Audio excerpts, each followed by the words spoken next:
People spend their whole lives trying to fix what's outside. They change jobs, end relationships, set goals, move cities, switch routines. And for a while, it feels like progress, like something is shifting. But then the same feelings return: frustration, emptiness, fear, doubt. And slowly they realize nothing's really changed. The scenery is different, but the story feels the same. Why? Because the root of their experience hasn't been touched. They've tried to repaint the surface while the foundation remains cracked. The truth is simple but hard to swallow. Your external life is a reflection of your internal frequency.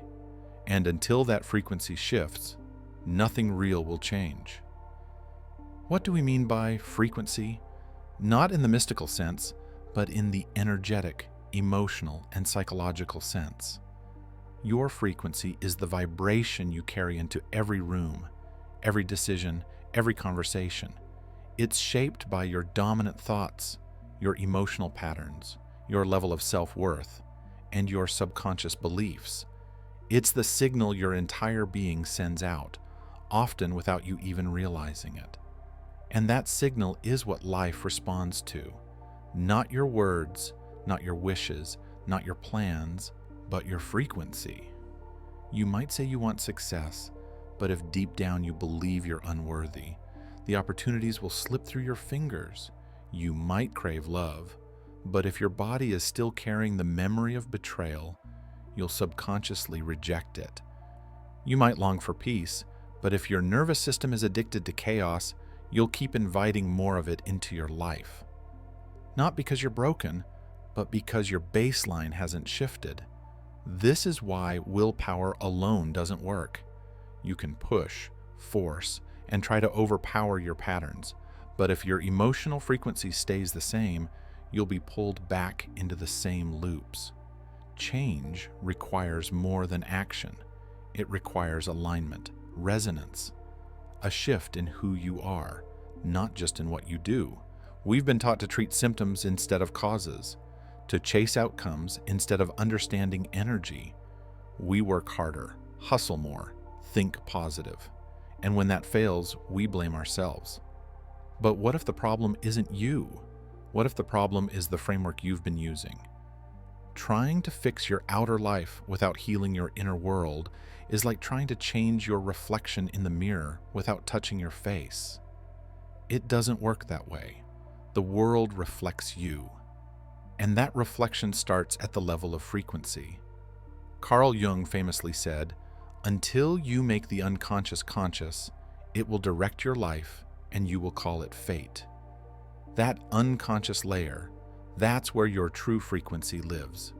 Formed by childhood, shaped by trauma, reinforced by repetition. Every belief you hold, every emotion you suppress, every story you carry, they're all part of your energetic identity.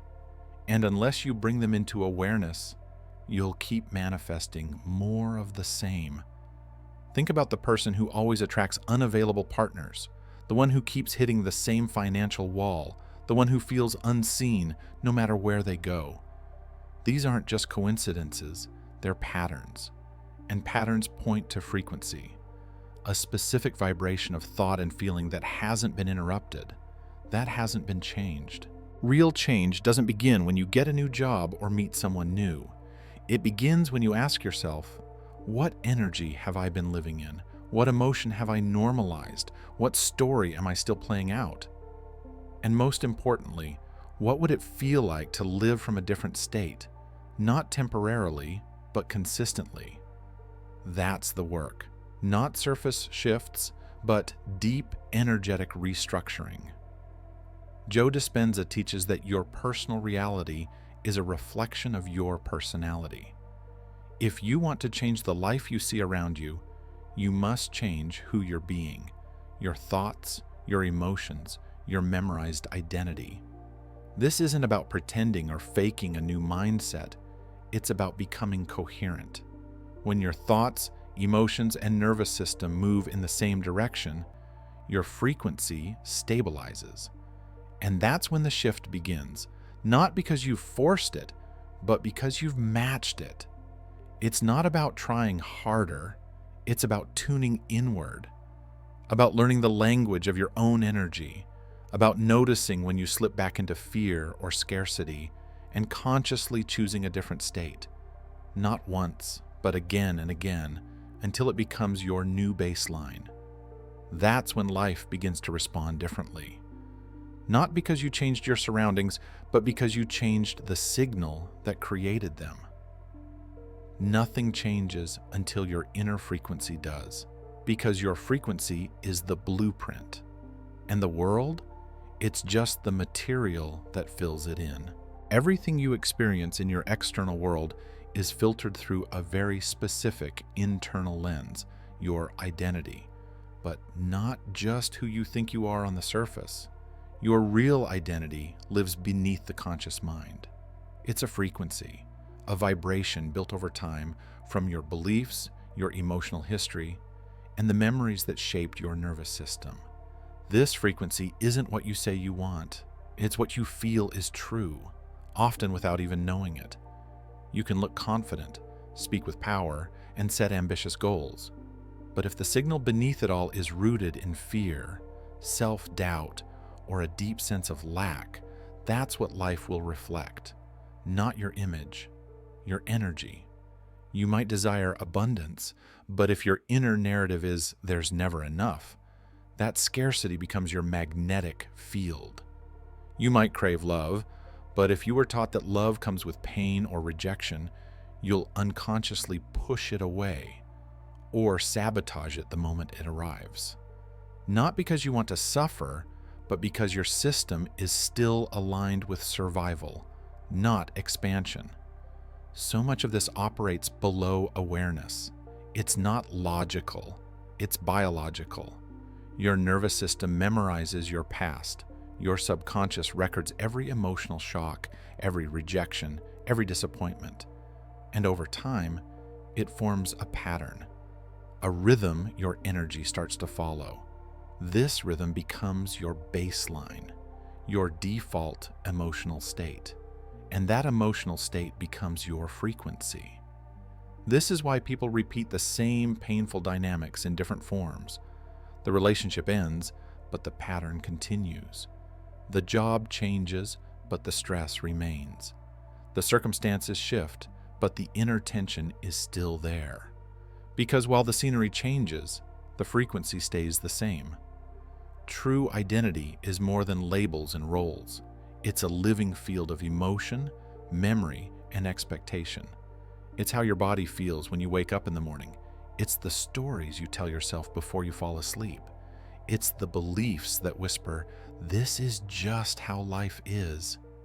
And unless you question those beliefs, unless you become conscious of the unconscious, your life will play out like an echo of your past. Carl Jung called this the shadow, the unseen parts of ourselves we hide, suppress, or deny. Not just the dark traits, but the pain, the grief, the unmet needs. And when that shadow isn't integrated, it rules from the background. It colors how we see others. It shapes our emotional reactions. It distorts our ability to receive. And most importantly, it reinforces the frequency we send into the world. Let's be clear, you do not attract what you consciously want. You attract what your nervous system is prepared to receive.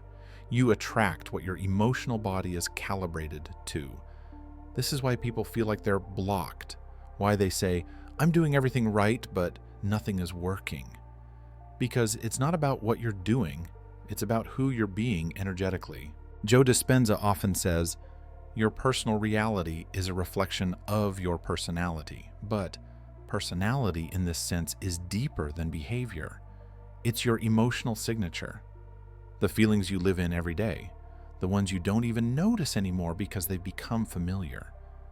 That familiarity is powerful because the brain and body prefer what is known, even if it's painful.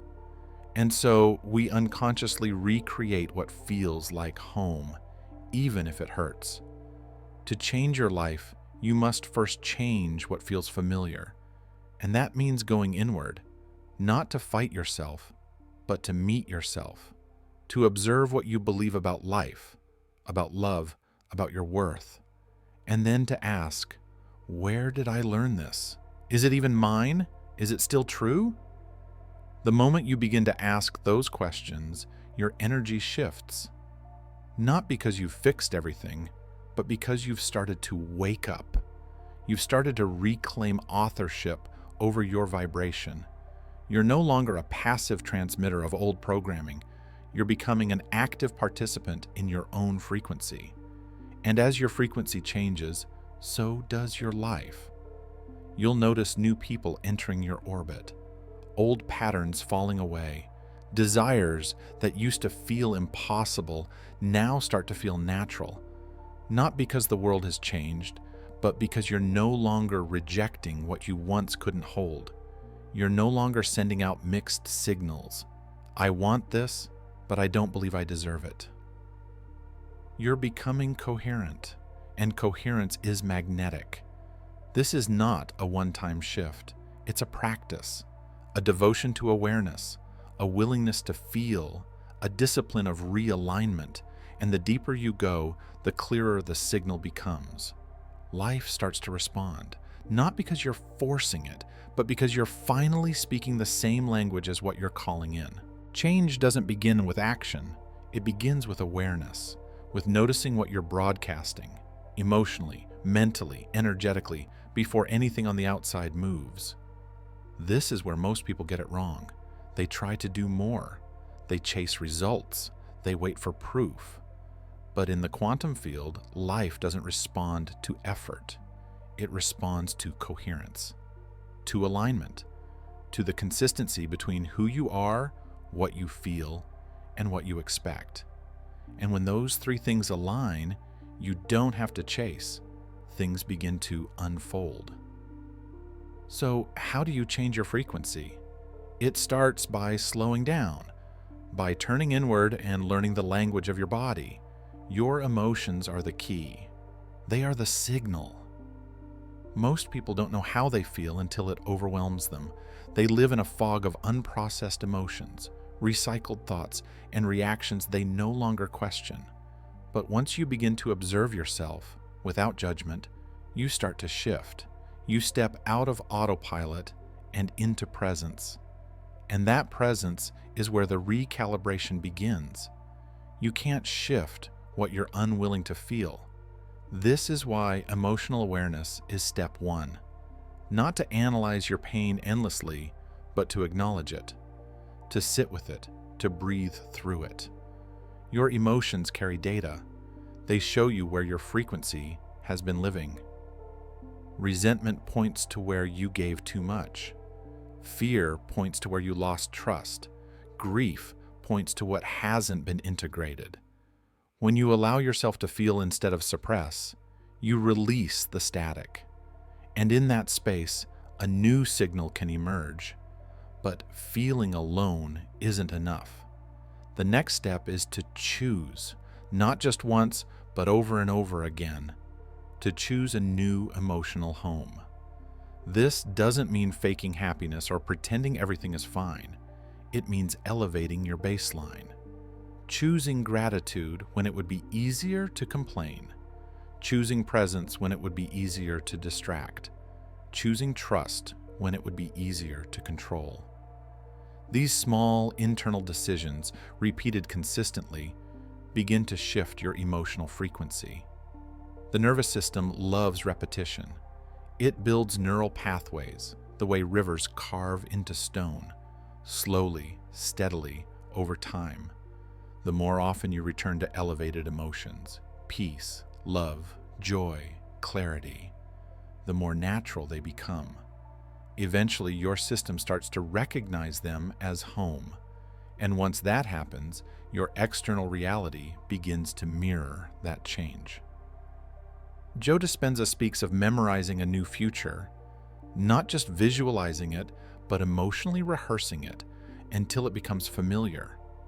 Because the brain doesn't know the difference between what's vividly imagined and what's real. So when you combine clear intention with elevated emotion, you begin to signal a new frequency. and the field begins to respond, not to what you hope for, but to who you are being. This is why surrender is so powerful, because once you've aligned your frequency, you no longer need to control the how. You've done your part. You've shifted your energy, and now you allow life to meet you. This is the essence of flow, not passivity, but presence, not effort, but attunement. Trusting the flow doesn't mean you stop acting. It means your actions come from alignment, not desperation. It means your yes means yes. Your no means no. Your boundaries are clear. Your energy is protected, and your life becomes an extension of your frequency, not a compensation for your wounds. This is the quiet power most people never tap into, because it's not loud, it's not dramatic, it doesn't look like struggle, it looks like grace. But grace is not weakness, it's precision. When you are coherent, aligned, and grounded in your inner truth, your presence carries weight. You become magnetic, not by force, but by being fully tuned in to who you really are. And when that happens, the right things begin to show up. The right people enter. Opportunities unfold. Synchronicities increase. Not as magic, but as mirrors. Not as luck, but as resonance. You're no longer chasing life. You're dancing with it. So remember this. Life doesn't change because you want it to. It changes because you change. Not on the outside, but on the inside, because you dared to feel, to rewire, to tune your energy to the version of you who already lives in the life you're calling in. You don't have to know how everything will unfold. You only need to know your frequency. Tune it with care, protect it with boundaries, nurture it with presence, and then watch, silently, patiently, powerfully, as life starts to move in a different rhythm. Not because you forced it, but because you became the signal that called it in.